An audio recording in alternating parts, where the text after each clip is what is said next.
Fala turma, beleza? Então mais um vídeo aqui no canal e hoje a pedido do canal então a gente vai falar sobre como ser escritor. Eu não sei nem como direcionar o título desse vídeo, tá? Porque claramente eu não sei, eu não sou um guia, né, de como escrever livros, mas claramente eu tenho uma habilidade boa de escrever livros, não no sentido do conteúdo ou talvez da didática, mas no sentido de produtividade, tá? Porque, por exemplo, esse vídeo está saindo e eu lancei o livro de Química Básica e eu escrevi ele em 15 dias. Então, isso é algo meio absurdo, assim. É claro, daria para dizer que não tem muita página e tal, mas mesmo assim eu acho que é um feito que é complicado da gente medir, porque tu tem que ter uma ideia de como prosseguir com o livro, né? Criar um fluxo, né? Correção, figura que demora para fazer, diagramação. Tudo bem, não fiz uma grande diagramação ali, mas 15 dias são 15 dias, né? Claramente vai um pouco da minha experiência também, dando aula e tal. Então eu vou contar um pouco de como é que o aluno pode se guiar para isso aí e para futuros professores ou até escritores de como é que eles realmente têm que pensar e como é que foi a minha história, tá? Outra coisa que eu vou dizer nesse vídeo também é que eu vou falar sobre os livros que eu li, sobre como é que me ajudaram, né? Porque claramente eu acho que para os caras ser um bom escritor, né, ele tem que estudar muito, ele tem que saber explicar, ele tem que saber o que ele está escrevendo. E claramente a gente está vivendo essa era de chat GPT, então né, tem muita polêmica por trás disso, tá? Então o ponto é o seguinte, pessoal, como é que realmente eu acho que começou essa minha vida de escritor, tá? Eu nunca pensei em escrever um livro, tá? E aqui eu tô falando, tipo, voltando lá na minha época de graduação. Eu acho que isso nunca foi um objetivo de vida. Aí quando eu entrei no mestrado, como eu comentei para vocês nos vídeos de pós-graduação, eu tive muito problema na parte experimental. Então isso foi uma complicação muito grande que eu tive, porque eu não tinha como lidar com isso, né? Quando o experimento dá errado, tu não tem como voltar atrás e pensar que vai mudar alguma coisa, porque às vezes é simplesmente um experimento difícil, né? Isso é química, é uma ciência experimental. E aí eu comecei a estudar muito, sabe? Eu começava a estudar por livro e ver realmente assim que os livros eles tinham que ter uma abordagem para que realmente eu me sentisse confortável em aprender. Porque eu fui muito autodidata, né? No meu último ano da graduação, então eu li inúmeros livros para estudar para o mestrado, isso também contei na minha história. E aí o que aconteceu? Eu lia diversos livros da bibliografia, sabe? Eu li o livro base, eu lia o outro livro que era, sei lá, uma recomendação, e eu lia também alguns livros avançados que às vezes nem estavam na bibliografia, eu ia buscar na biblioteca, falava com professores e tal. E eu era um cara sempre que pesquisava muita coisa. Então eu botava o nome da pessoa, eu pesquisava o Lattes, que é onde tu vê o currículo acadêmico, daí eu vi o artigo que ela publicou, eu olhava como é que foi escrito, sabe? Eu era muito curioso nisso aí. Eu sabia mais ou menos o Lattes de quase todos os meus professores, sabia a área de pesquisa, já pesquisava para coisa de mestrado e doutorado, então eu era um cara que já estava no final da graduação realmente voando nesse sentido, tá? E aí no mestrado eu continuei, e aí o que aconteceu? Eu notei que eu tinha essa minha habilidade de escritor quando ali eu tinha que escrever a dissertação, né? Que é a parte final ali do mestrado, o projeto. E aquele projeto eu escrevi tipo em 7, 10 dias. Por quê? Porque eu já tinha lido tanto artigo, tá? Que para mim realmente foi algo natural escrever. Então a minha dissertação acho que tem 93 páginas, o que é bastante para uma dissertação de mestrado, né? Tipo, eu escrevi em 7, 10 dias, foi algo muito rápido, assim, porque eu era um cara muito disciplinado. Eu acordava às 6 da manhã, tomava meu café até às 7, e aí às 7 da manhã eu iniciava e ficava, sei lá, umas 12 horas escrevendo. Aí eu parava, jantava e no outro dia fazia a mesma coisa. E o ponto é, pô, mas como é que tu pode em 12 horas ser tão produtivo? Cara, eu era tão produtivo porque tudo já estava na minha cabeça, sabe? Eu já sabia os passos a passos que eu tinha que escrever. Eu não tinha aquela dúvida, tá, o que que eu escrevo agora, o que que eu faço depois, sabe? O que eu ficava perdendo tempo era o que eu chamo de perfumaria, que é a diagramação, que é uma coisa que eu não gosto de fazer. Que é tipo assim, a figura tá ali, e aí tu pensa, tá, mas qual é o tamanho dessa figura? Tem que estar de acordo com a próxima figura que tu vai colocar, ou então aquela outra que tu colocou, tem que ver se o tamanho tá adequado, né? Resolução, como é que tá disposto no programa. Essas coisas eu não gostava de fazer. Então na minha dissertação eu escrevi muito rápido e depois eu tinha que ficar lapidando isso aí. Que é a parte que eu mais, assim, detesto, né? Que é tu ficar revisando o texto que tu escreveu, não no sentido de erro de português, mas sabendo que tu tem que entregar um material que tem que estar de uma maneira decente. Então isso é uma coisa que eu escrevo muito rápido, mas eu tenho essa dificuldade de depois no final ter que estar revisando essas coisas, sabe? Isso pra mim é meio ruim. Então, no mestrado eu vi ali que eu estava muito bem, né? Essa parte de escrita. E eu sempre tive uma oratória muito boa. Então, na minha apresentação, eu fui sem medo, não fico nervoso, sabe? Eu sou muito de boas quanto a isso. Então, para ser professor é mais fácil ainda. Tanto que, por exemplo, assim, tem muita gente que me mandou mensagem, pô, criou coragem para canal no YouTube e tal, vai explicar pra galera. Cara, não é criar coragem. Para mim é simplesmente meio, sei lá, meio doido, assim. Tu simplesmente tá falando sobre a tua vida, tu tá se apresentando. Então, é uma coisa que para mim é natural e eu acho que vai uma coisa da pessoa ser introvertida e extrovertida. Eu sou muito introvertido nos estudos, tá? É uma coisa que eu consigo ficar uma atividade solitária, de ficar 4, 6 horas estudando. Claro, talvez não o mesmo livro, mas trocando, leio aquilo, leio isso. E isso foi mais ou menos o meu ponto, assim, que daí depois do mestrado, né, daí, claro, tu tem mais tempo livre e tal, e aí com as minhas experiências de aula, escrever livro foi algo natural, tá?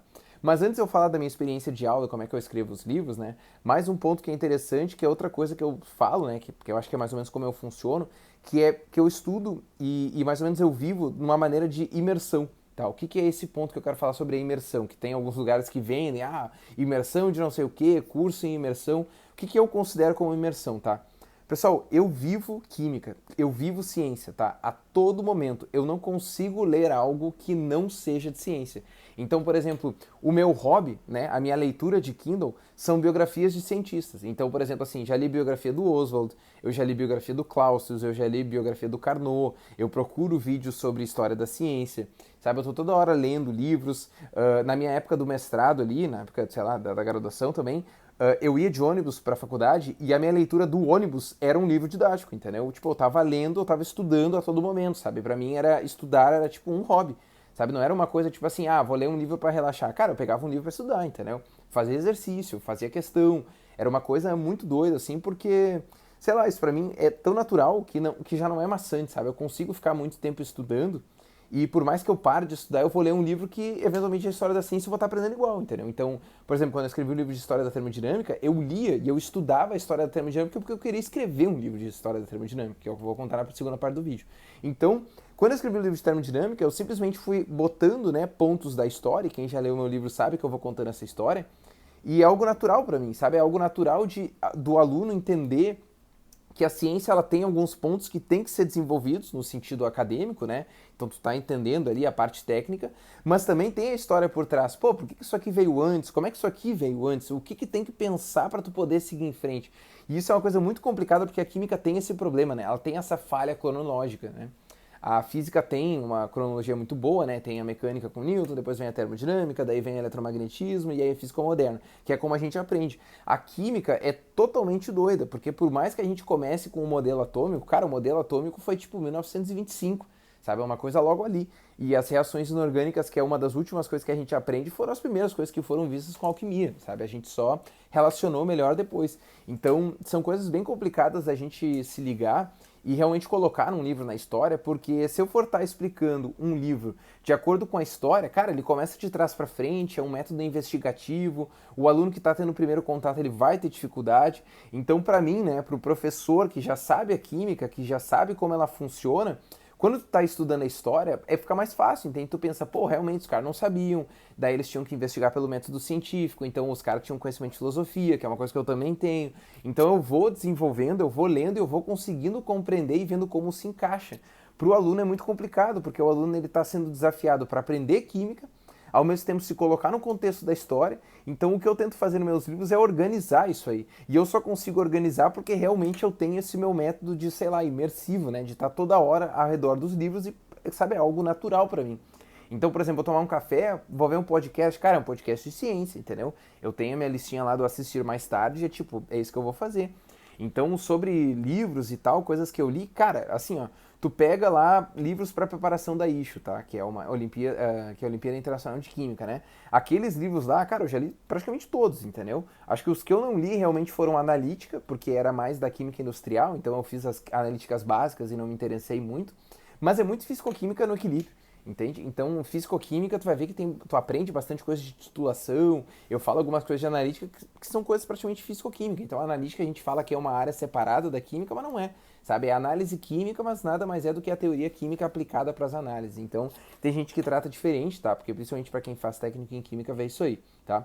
Mas vamos lá, pessoal. Mudando para a segunda parte do vídeo, então, falando sobre como realmente eu escrevo e também sobre os livros que eu li que ajudam. Então o ponto é o seguinte, por exemplo, o último livro de química básica que eu escrevi, como é o marco zero da química, como é que eu escrevo? Eu tenho que escrever colocando muitos exemplos e exercícios resolvidos, porque o aluno, qual é a maior dificuldade do aluno, tá? O aluno ele aprende a teoria, mas quando ele vai fazer as questões, ele tem duas dúvidas. Ele não sabe se ele não entendeu a teoria o suficiente, e aí ele tem que voltar à teoria, ou se ele simplesmente tem que entender que a questão é difícil e que realmente, né, faz parte da vida, sabe? Que é que nem matemática. Matemática, tu não conseguiu fazer a questão, não necessariamente tu vai voltar na teoria e vai conseguir fazer ela, sabe? Às vezes tu tem que se ligar que, infelizmente, é uma escadinha e às vezes tu vai ter dificuldades. E isso é uma coisa que acontece muito nos concursos de alta performance, que foi assim que eu me liguei como é que eu poderia ser um bom escritor, tá? Que o que acontece? O concurso de alta performance tu aprende química básica, tá? Apesar de que o meu livro de química básica eu coloco umas coisinhas pesadas ali. Mas tu aprende química básica. Quando tu vai para um concurso de alta performance, o gap é muito alto. E aí, esse vazio tu não consegue preencher. Então, às vezes, o aluno ele vai aos trancos e barrancos e ele consegue ultrapassar esse gap. Só que às vezes ele demora meses, anos para fazer isso. Por isso que às vezes o concurso, principalmente do IME e do ITA, às vezes o cara demora muito tempo para fazer isso. E muita gente que às vezes é voltado para Olimpíadas Científicas, o cara às vezes está desde o 9º ano vendo esse tipo de coisa. Então ele é um cara que ele também está nesse estudo imersivo sem saber. Então é por isso que ele vai evoluindo muito rápido, porque o cara tá desde o 9º ano vivendo isso todos os dias. Então chega um momento que pro cara é natural. Ele vê uma questão e ele fala, isso aqui eu já fiz, isso aqui eu já sei como é que eu começo, já sei como é que eu vou fazer. Então pro cara a investigação é uma coisa completamente natural. Isso é uma coisa difícil da gente conseguir chegar. E é por isso que tu demora muito tempo para ter. Então, por exemplo, assim, se eu fosse começar a escrever ali no mestrado, cara, eu teria muita dificuldade de colocar isso em prática, sabe? Eu não teria velocidade de escrita, eu não conseguiria colocar algumas questões resolvidas para o aluno entender que ele tem um gap para seguir, né? No meu livro de Química Básica eu falo muito com o leitor, então eu deixo bem claro, ó, cara, tu tem que aprender assim, tu tem que evoluir assim, tu vai ter dificuldade, tu tem que pensar assim. Então eu vou guiando o leitor. Nos meus outros livros eu não guio o leitor, porque como já são livros de alta performance, eu já imagino que o aluno tem aquela mentalidade. Ele sabe que ele vai se frustrar, ele sabe que ele está indo atrás de fechar esse gap e eu estou tentando é diminuir, tá? Esse gap eu estou tentando é diminuir, ele sempre vai existir, principalmente porque química envolve matemática, química envolve raciocínio lógico. Eu não tenho como colocar na cabeça do aluno o raciocínio lógico, eu tenho como mostrar para eles meios de chegar nesse raciocínio lógico, né?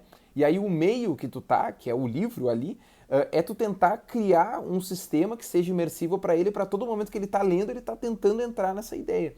Então, eu acho que esse é o meu jeito de escrever, tá? E eu pesquisei muito sobre como escrever e ninguém mostrava como escrever. Então, o que eu comecei a lembrar? Quando eu comecei a estudar fisicoquímica, eu lembro que eu li vários livros, né? Até que vou botar algumas bibliografias. Então, por exemplo, eu li o Castellan, que é um livro que eu tive muita dificuldade, porque eu acho que foi o primeiro livro que eu li, porque falaram, é um livro bom, é um livro pesado, vai te ajudar muito no mestrado, tá?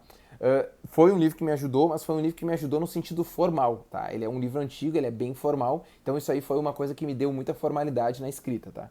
Só que depois dele, eu li o Watkins, que é um livro um pouco mais prático e ele avança mais, né? Porque ele mostrava ali mecânica molecular, né? Que tu chega em mecânica estatística, envolve um pouco de mecânica quântica. Então ele avançava mais, eu me senti um pouco mais preparado para ler. Mas eu acho que o melhor livro de fisicoquímica que eu li é do Pila, que é um professor que fundou a escola de engenharia aqui da URGS, tá? Que é a federal aqui do meu estado, né? Da capital. E então é Luiz Pila, tá? Luiz com Z no final e Pila com 2 L's, tá? E tem até o livro disponível ali na livraria da URGS, se vocês quiserem, a parte online, tá? No grupo ali eu posso publicar para vocês. E foi o livro de fisicoquímica que eu acho que deu um clique na minha cabeça, entendeu? Parecia que fisicoquímica não estava encaixando. E aí quando eu vi esse livro do Pila, ele começa a contar um pouco de história, ele mostra um pouco de matemática, ele mostra como tu tem que abordar. Eu gostei muito de como ele ensina. E aí eu li o Fisicoquímica 1 dele, li o Fisicoquímica 2, o Fisicoquímica 2 já não é tão bom que nem o Fisicoquímica 1, ele é um livro um pouco mais direto, então realmente o cara já tem que ter um pouquinho de habilidades, assim, no sentido de livro e ser mais autodidata, tá? E aí também tem o Tópicos de Fisicoquímica, que é quase que um Pila 3, né? Quem escreveu foi José Schifino, que trabalhou com o Pila, mas é um livro muito bom. Então esses livros de fisicoquímica me fizeram assim evoluir bastante, tá? E a minha escrita melhorou bastante, tá? Para química, pessoal, o que eu fiz? Eu li, no geral, o Atkins, né? Eu digo para química no sentido química geral, né? Eu acabei lendo o Atkins, aquele Princípios da Química e tal, e eu li esse livro principalmente para quando eu estava saindo do mestrado que eu ia começar a dar aula, porque eu queria ver como é que era a abordagem, tá, de uma aula normal. Porque eu pensei assim, bom, eu vou começar a estudar não pelos livros de colégio, mas pelos livros de faculdade, porque os da faculdade eu sei que eles vão além. Então, quando eu for dar aula, eu baixo o nível. Só que, claro, como eu comecei dando aula à turma ITA, cara, eu sempre tinha que botar o nível lá em cima. Então, o Atkins pra mim foi fraco, sabe? E aí vem o ponto. O que eu fiz? Eu peguei e fui pros livros de Química Inorgânica mesmo, né? E os livros de Química Inorgânica, eles avançam mais. Então, tem o Química Inorgânica Não Tão Concisa, do Lee, que eu acho que é um dos livros que eu mais gostei, assim, porque ele é um livro bem direto, né? Ele é um livro que aborda também algumas coisas teóricas bem mais legais do que o Atkins, no sentido de que o Atkins também tem um livro de química inorgânica, tá? Não sei se vocês sabem, mas o Atkins ele tem um livro de química geral, fisicoquímica, química inorgânica, e eu acho que ele tem um outro, tá? Mais avançado de mecânica molecular, eu não tenho certeza agora, Então, quando alguém fala para mim que é o Atkins, eu nunca sei qual é o Atkins que eles estão falando. Na maioria das vezes, quando é ensino médio, eu imagino que seja o de Química Geral, tá? Então, voltando, então o Atkins tem um livro de Química Inorgânica, eu li também, mas não gostei muito, tá? Na comparação com o Lee, tá? Mas eu sempre, quando li esses livros, né? Por mais que seja quase que repetir a mesma coisa, porque tu tá vendo a Química Inorgânica, né? Então tu realmente tá repetindo a mesma coisa, porque tu não tá repetindo só o conteúdo, mas tu tá repetindo literalmente quase que a maneira de ser ensinada. Eu tava ali tirando alguma informação sempre extra, alguma frase que o professor falava ali que me dava um link, ou então algum diagrama diferente, porque as figuras não eram iguais, né? Mas a princípio a teoria tinha que ser. Então isso me ajudava muito, mas eu acho que o ápice para mim, que fez eu mudar o jeito de ensinar as coisas, foi Química Orgânica, tá? Química Orgânica a gente sempre usa o Solomons, é o mais comum de graduação, que é um livro avançado, né? Só que eu gostei muito do Clyden, só que o Clyden é um livro que ele já supõe que tu sabe Química Orgânica. Então ele está avançando contigo os conceitos, ele está aprofundando um pouco mais os conceitos do Solomons, não é um primeiro contato. Só que eu gostei do jeito que ele vai abordando os conceitos, porque realmente ele vai colocando para ti uma parte mais prática. E eu achei bem legal porque ele vai fazendo algumas questões difíceis durante o livro, que é uma coisa que, por exemplo, o Solomons não faz, porque o Solomons é o primeiro contato, então ele está sendo um livro mais tranquilo. E aí na Química Orgânica isso me ajudava muito, né? Porque eu já era um cara que eu era mais pensativo assim na Química Orgânica, mas o livro do Clyden me ajudou muito, só que o Clyden, assim, ó, foi que nem eu falei, eu tinha críticas ao Clyden, porque o Clyden era um livro de Química Orgânica que muita gente falava, ah, esse livro é o livro que tu tem que ler para vender Química Orgânica. Pois é, cara, mas é um livro de segundo contato, não é um livro de primeiro contato. Então eu criticava um pouco ele, mas para mim o melhor livro que eu li foi o livro do Carey, tá, de Química Orgânica, só que é Química Orgânica avançada, não é aquele que a gente usa para graduação, é um livro que tu usa geralmente após graduação, porque ele é um livro que ele começa desde o zero, mas ele começa desde o zero da química. Ele começa desde a química teórica, no sentido de tu entender o que é uma estrutura molecular, o que são elétrons, o que é a química geral, o que tu tem que fazer para evoluir, e aí depois ele pega e mostra a isomeria, mostra todas as abordagens de química orgânica da isomeria, mas simplesmente baseado na química geral, sobre os orbitais interagindo e tal. Então é um livro que é extremamente avançado, mas ele é extremamente didático, porque ele te dá muita informação e realmente te proporciona um aprendizado que eu considerei o aprendizado mais significativo que eu tive. Tá? É um livro, assim, eu acho que deve ter umas 800 páginas, tá? Eu fiz a releitura dele, acho que faz uns 2, 3 meses, e assim, ó, é um livro muito bom, tá? Vale a pena sempre reler, porque sempre parece que tu aprende algo novo, porque tem tanta informação, e esse é o ponto. Quando tu lida com muita informação, é muito difícil de tu fixar. Então, por isso que fazer questão é muito bom. Só que não é só fazer questão, né? É tu entender por que aquela questão é relevante para ti. Por isso que quando eu estou escrevendo o livro, eu tenho que estar pensando em qual questão eu vou colocar no livro. E aí nisso vai a minha experiência. Eu penso, pá, qual questão que eu vou colocar? Pá, cara, eu lembrei de uma questão que eu sempre faço em aula, que eu sei que é muito boa, que é ali a gurizada vira a chave de entender tal coisa. E aí, pum, eu coloco no livro ali. E aí o aluno, ele vai tirando essa vantagem, né, de tu ter um professor que está escrevendo um livro. Claro, eu acho que a maioria das pessoas que escrevem livros são professores, né? Mas o livro didático tem essa coisa de, tipo assim, é um livro que está preparando para quê? Para tu só mostrar a teoria, para tu fazer questão, para tu ser químico? Porque os livros de química, né, por exemplo, o Atkins, que eu não recomendo para ler a leitura do Ita, por que eu não recomendo? Porque o Atkins, ele escreve para químicos. Então, se o cara nunca leu química e ele leu o Atkins, ele não vai conseguir entender. Sabe? Ele não é uma leitura leve. E outra, o concurso que tu vai fazer do ITA, pessoal, o problema não é ler a teoria de química é igual para todo mundo, só que as questões não são focadas pro ITA. O Atkins não escreve para resolver o ITA, pessoal. Acho que ele nem sabe que o ITA existe, tá? Então, esse é o ponto, é tu ler um livro que é mais direcionado. E aí, voltando, né? Então, aquele livro que eu li de Orgânica Avançada é um livro que eu zerei antes de entrar para o mestrado, e aí são inúmeras biografias que eu li junto com ele, né? Porque tu vai abrindo o leque, assim, que ele vai te indicando. E aí, isso aí foi fazendo com que eu entendesse que o mais importante de tu estudar não é necessariamente tu ler um livro que vai mudar a tua vida, mas é tu colocar contextos que vão te adicionando. Então, toda vez que eu escrevo um livro, eu sempre penso qual é o contexto que eu tenho que dar. Então, por exemplo, assim, termodinâmica, o que eu tinha que pensar? Pô, os alunos têm que saber hidrocarboneto, porque eles têm que saber que são combustíveis, então tem que escrever sobre hidrocarboneto. Ah, professor, mas hidrocarboneto tem que saber estequiometria. Pois é, mas então escreve estequiometria. Ah, mas é um livro de termodinâmica. Tá, mas termodinâmica tem estequiometria. Tipo, o livro do Planck que eu tenho, tem estequiometria ali, entendeu? Então, o aluno, ele para um pouco de ficar nivelando, né, e ficar limitando esse conhecimento. E aí quando eu mostrei o contexto da estequiometria, o contexto da lei de conservação de massa, o contexto de tu entender isso para termodinâmica, o aluno ele fica entendendo, tá, é um processo, a gente tem que seguir em frente. Então, Eu tô falando isso tudo, pessoal, porque foi que nem eu falei no início do vídeo. Eu não sou um guia, entendeu? Eu vou falando tudo que eu faço, vou falando tudo que vocês têm que fazer e eventualmente alguém vai ter conexões melhores. Aí vem o ponto, professor, mas e a didática, né? Porque eu não sei se a minha didática é boa ou não. Cara, minha didática pode ser ruim, mas sabe o que eu faço para tentar facilitar isso? Eu faço muita questão, eu falo com o aluno e aí esse gap ele vai diminuindo, entende? Então tem aluno que quando ele vai pegar meu livro, o gap dele é esse. Depois que ele lê, o gap dele diminui, entende? E aí ele vai continuando lendo outras biografias e o gap vai diminuindo. Então é esse o ponto. Chega um momento que é natural para ele. E é como é natural para mim. Eu vejo uma questão, eu falo, tá, cara, eu já sei o que fazer, eu já sei como iniciar. E isso é uma coisa que o cara vai com o tempo, entendeu? Então é muito da experiência, não é aquela coisa, eu li o livro tal, pum, agora eu sou invencível, né? Eu não preciso ler mais nada, qualquer questão eu vou conseguir fazer. Cara, às vezes é muito difícil, entende? Porque é um processo, tu não sabe quanto tempo tu vai demorar. E aí, pra fechar o vídeo, que é uma coisa que eu sempre falo pros alunos, pessoal, todo dia a gente busca aquele 1%, tá? Só que a gente não sabe exatamente no que tu vai fazer que tu vai buscar aquele 1%. Então, quando eu lia os livros, eu não sabia o que eu tava buscando ali, né? Eu só sei que em algum momento eu vai dar o estalo e eu vou puxar aquele 1%. E ali eu não sei o que é. Eu não sei se foi na página 100, na 101, na 102, ou então de ter lido o livro até o final. Cara, eu não sei. Eu simplesmente sei que se eu continuar estudando e continuar tentando, aquele 1% vai cada vez estar mais perto, porque o meu gap vai estar diminuindo. Então é isso que vocês têm que fazer. Vocês têm que estar sempre interessados, sempre estar pensando em como vocês podem melhorar. E eventualmente vai dar o clique e vai fechar, entendeu? Eu não tenho como saber quando que o cara conseguiu sair de uma questão nível 0 para uma nível 1, para uma nível 2. O cara sempre tem que estar tentando buscar 1%. Né? É essas coisas que vocês têm que cuidar. Porque quando o cara sai do 0 para os 50, é muito fácil. Porque o cara não tinha nada, então ele deu um salto gigantesco. Dos 50 para os 60 já muda. 60 para o 70, 70 para o 80.